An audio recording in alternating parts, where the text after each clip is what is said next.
Okay, ladies, good evening. Nice to see you. So I just want to preface it by telling a little bit about what we're doing over for the next series and why we're doing it.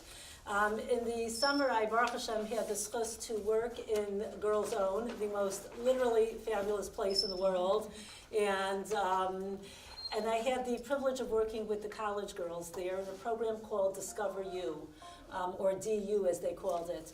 And we created a session, a series of classes called Finding Hashem in the Liberal Arts and Sciences. And as these are girls who are in the college world, in the university world, many of them going off into so many different fields, accounting, botany, geography, medicine, social work, whatever it is, the question is can we find HaKadosh Baruch Hu in everything? And of course the answer is yes. Pirkei Avos tells us, Hafoch ba hafoch ba tekula ba. Everything can be found in the Torah. And so we created a workbook with it was over 2 summers, with about 30 classes, literally going in alphabetical order, talking about all the different professions. So that's what we're going to be doing over the next couple of weeks, taking a look at, and I'm going to choose some of the more random ones that we would not be able to assume that we would be able to find Hashem in these places, and see what we can find. So tonight, I thought we would start with probably the most obscure, the one that probably, is there anybody here who majored in archaeology? So sure, of course.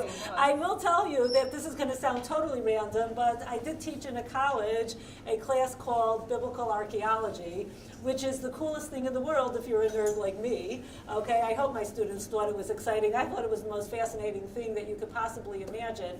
And so I thought today that we would just start there, finding HaKadosh Baruch Hu in archaeology. Now, to my dear friends from a country place, I have to tell you the shir that we're actually giving tonight is the first shir I ever gave in a country place. So I don't know how many of you were there. It was on it was Tisha B'Av. It was Tisha B'Av. I had not yet even moved to Lakewood. And I came to visit, I was visiting my mother, Allah Shalom, and this is the class that I gave. So it's nice to actually come back for round 2 and do it again. But okay, now we can start. Okay, I just had to give that little introduction. Okay, that was part of it. Okay, that was part of it? Okay, good. Okay, awesome. Okay, so today we're going to find HaKadosh Baruch Hu in archaeology. So I'd like to take you to a archaeological site, an archaeological find in the old city of Yerushalayim. How many have been in Eretz Yisrael since 2010? Since 2010. Okay, so if you were there from 2010 on, you will notice and recognize the building we're talking about, and if not, you won't because it was built in 2010. I'd like to take you on a tour of a shul which is called the Oorah Shul. And if you take a look at the page over here, you'll notice 2 color pictures. For those of you who have been in Eretz Yisrael since 2010, you will recognize this shul over here that is standing. It looks like this, a shul in the old city with the dome. For those of you who had not been there since 2010, you probably have seen it as well if you were in Eretz Yisrael, but it looked like this one in the bottom right-hand corner, just an arch. Just an arch. So I want to tell you a little bit about the story of the Oorah Shul. The Oorah Shul was built by a Rav by the name of Rabbi Yehuda HaChassid. It was built in the year 1700. He came with a group of people from Europe to Eretz Yisrael. They wanted to create a community in the old city, and they started building the shul. Sadly, what happened not long after they got here, he passed away and left all of his students and all of the people who came with him alone. He was the one who was able to get the funding for the project. The other people could not get the funding, and so they borrowed money from the neighborhood Arabs, and they were not able to pay the money back. So the Arabs, being Arabs, what did they do? They destroyed whatever they had built in the shul, destroyed the community that they had built, and threw all the Jews out of the old city. And said to them, you cannot come back into the old city onto this site until you can pay back the money that you owe. And so the shul, which was actually called after the name of Rabbi Yehuda HaChassid, became known as the Oorah Shul because it had been destroyed. It remained that way for almost 100 years. In 1816, a group of students of the Vilna Gaon came to Eretz Yisrael, and the Vilna Gaon had actually gotten permission from the Turkish government to nullify whatever debts were owed and to try to start building again. And they did. And 100 years later, the Chor V'Shul, it was actually finished in 1864, was completed, and it looked like this picture over here. It was the biggest shul in the area. It was actually, if you want details, it was up until the shul itself was 52 feet high, and with that huge dome on top, it was 79 feet high. It had a walkway around where you can walk around the top. You could see the entire area. It was literally one of the largest buildings in the old city at that point in time. And it was a shul that had been used for many important functions. This picture over here is actually a picture during World War II. The chief rabbi, Rabbi Herzog, and the Ger Rebbe called all the Jews of Yerushalayim together to daven for the Jewish people in Europe. They understood it was tragic times, and this is a picture of them davening over there. We know that this is the place where the chief rabbis were inaugurated. It was used for ceremonial purposes. It was used to gather the Jewish people together. It was a beautiful, beautiful edifice, and it was used for many important things. Sadly, we know the building did not last that long, because in 1948, when the Arabs moved into the town and took over Yerushalayim, within 2 days, the building was completely destroyed. And if you look at this picture over here, you'll see the explosion of the Chor V'Shul. It has now been destroyed for the second time. And here in this picture, you see a picture of a Jordanian legionnaire standing within the ruins right after the destruction of the Chor V'Shul. And this is the story of the Chor V'Shul until 2010. In 2010, you had an organization called the JQDC, the Jewish Quarter Development Company. And up until that point in time, they said, you know what, we want this shul to stand as the story of the Jewish people, a city that has been attacked over and over again, and all they had done was built this arch, just remembering the destruction that had taken place. But in 2010, they said, no, Jews rebuild. We keep going. We don't give up. We don't succumb.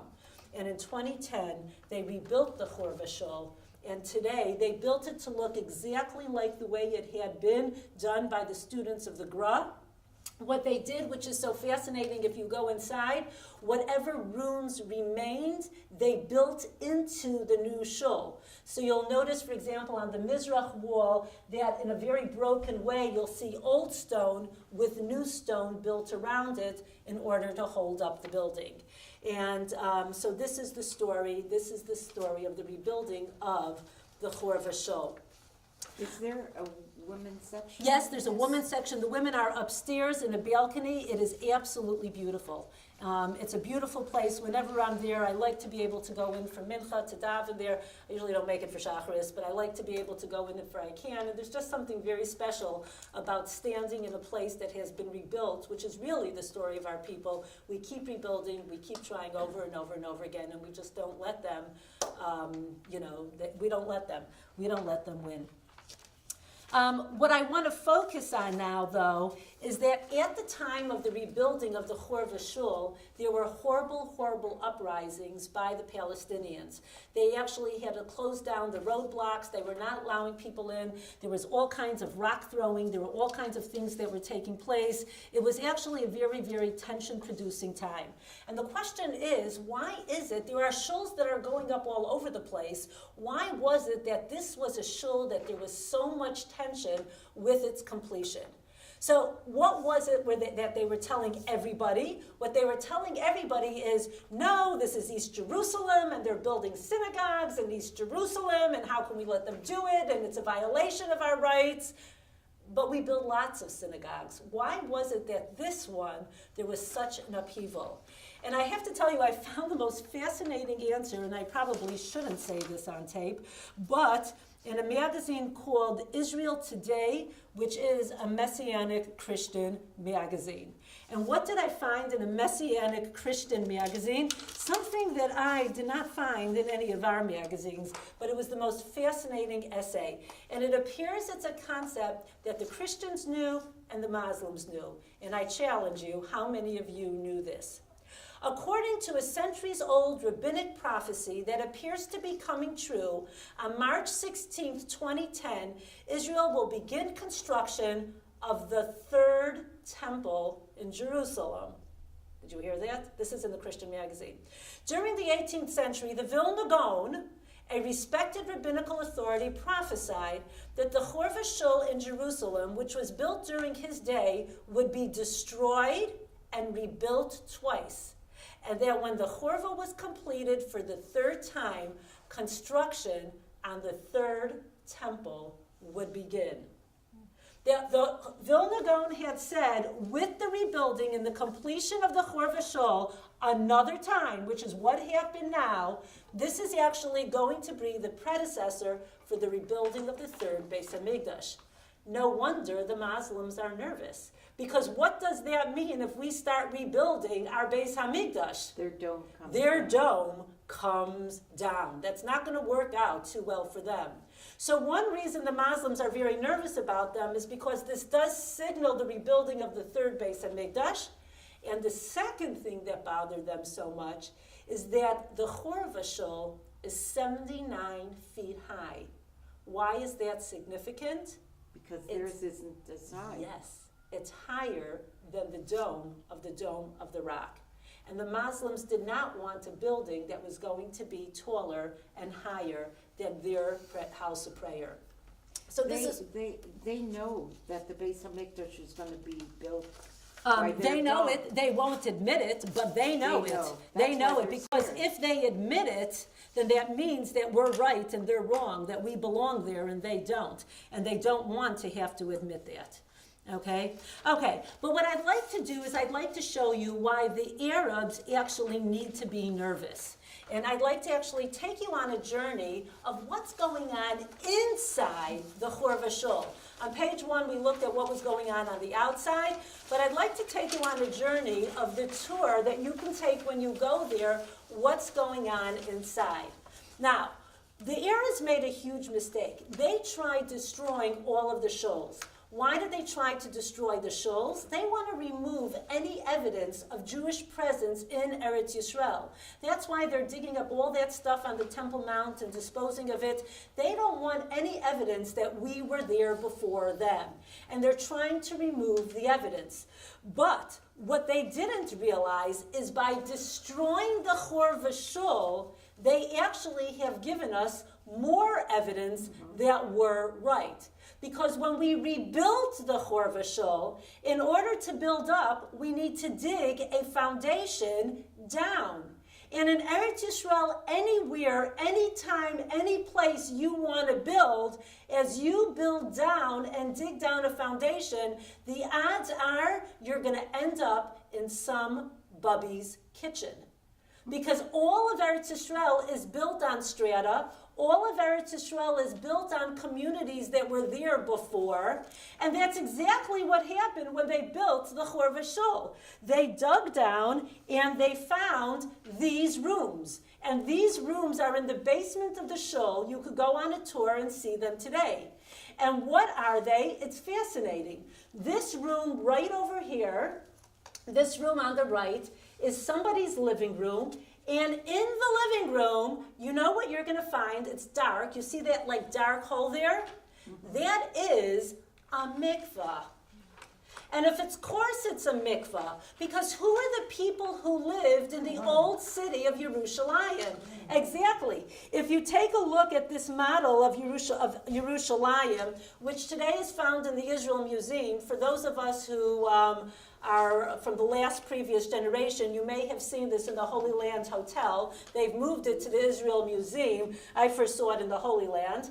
Okay, but it's a model of Yerushalayim. And if you look at the model of Yerushalayim, you will see that if this is the Har HaBayis, this area over here was the city where the Kohanim lived. And what would happen is they would leave their house and they would walk across the courtyard to go to work. And many of the homes that they found, it's obvious that they were homes of Kohanim because A, there are mikvahs there because they had to go to the mikvah before they went to work. And none of the kalim in the house are made out of materials that are makabel tumah. There's no metal in the kalim that they used. They used kalim that if they were tameh, they would not transfer the tumah. And if anybody has been to the old city, you may have seen another house that they had give tours of called the burnt house. That's another house that's an example of a house of a Kohen. And so this house over here that is in the basement of the Chur Vashul, it is pretty obvious that it was the house of a Kohen. But I don't want to focus on the house. I want to focus on what's outside the house. And if you look at the picture over here, you will notice that outside the house, they dug and they found a road, a cobblestone road. It's actually a stone road right outside the house. Do we see that on the picture on the left? Now, why do I find that so fascinating? What's so unique about that road? So if you turn your paper over, I'd like to share with you something unique about the road.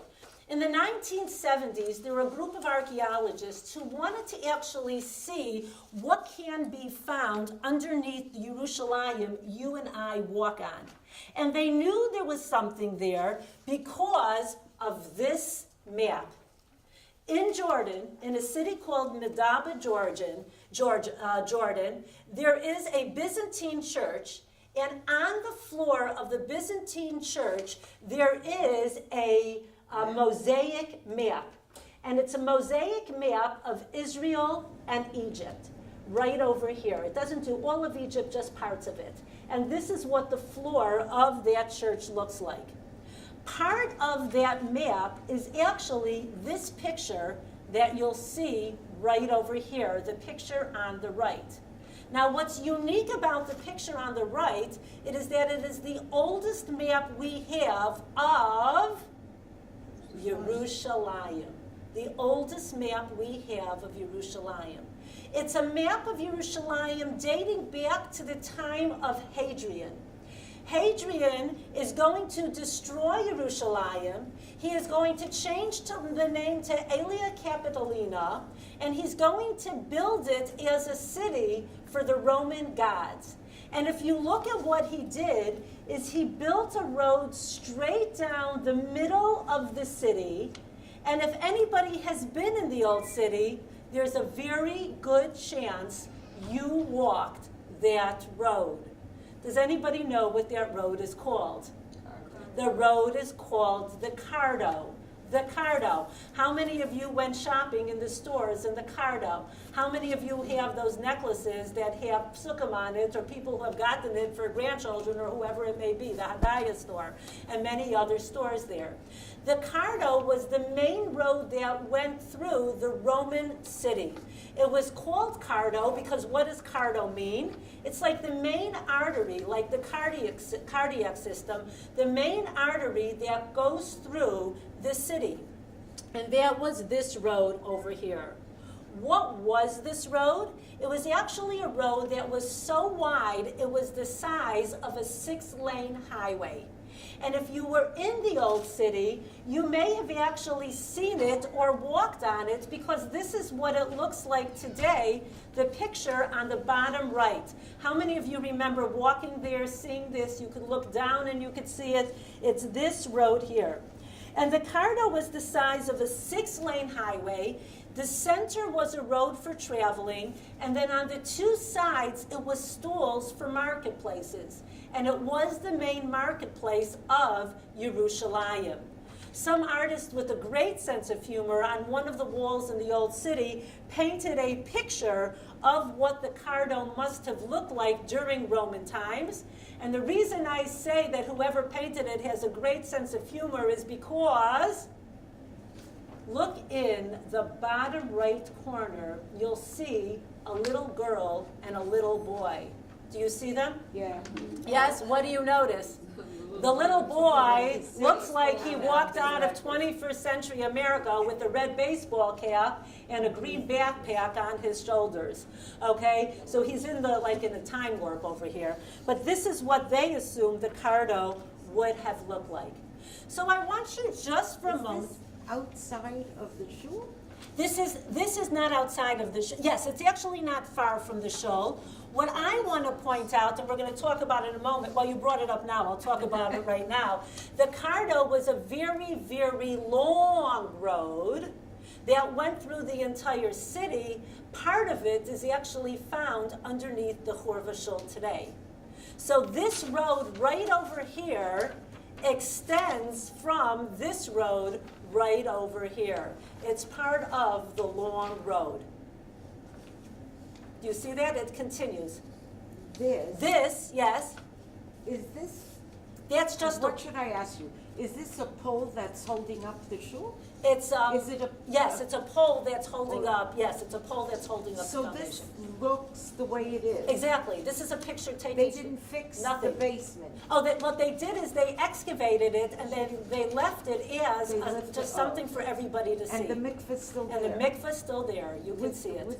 It's a usable. No, there's no water in it, Oh. and it's just an empty archaeological find today. That's what it looks like.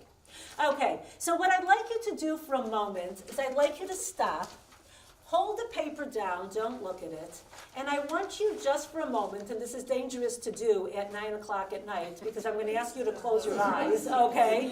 What I'd like you to do, don't close your eyes yet, is I'd like you to imagine that you're in the marketplace called the Cardo. It's a Roman marketplace. I want you to use all 5 of your senses. I want you to think about what do you think it's going to smell like, look like, hear like, touch like, and feel like. Did I get them all? What do you think, taste. What do you think the Cardo is going to feel like using all of your senses? You could keep your eyes open too. Okay, take a few seconds and think about it. Hear the sounds, feel the senses.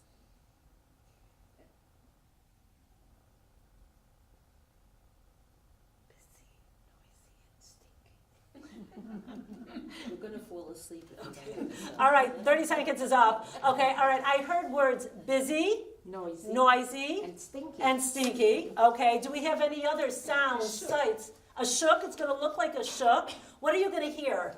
You're gonna hear noise. You're gonna, what kind of noise? Animal noises, bartering noises. You're gonna hear, shouts. You're going to actually smell what kind of smells besides the animal smells. You're going to smell spices. You're going to smell all kinds of foods cooking. You're going to actually feel and see textiles. You're going to actually see and you're going to be able to purchase oils. There's going to be money changers. What else might you see at a typical shuk? All of the above. This is what a marketplace is going to smell like, sound like, feel like, and taste like. Now, what I'd like to do is I'd like you to take you back to the mosaic map over here. You'll notice down here is the Cardo. You'll notice that there's a big church at either end because this is a Byzantine map. But what I also want you to notice is that there is another road at the top of the map. 2 roads, the Cardo going through and another road over here. Now, at the top of that road, you will notice right over here a building that has little white things jutting up on top of it. A big building with little white bricks jutting up on top.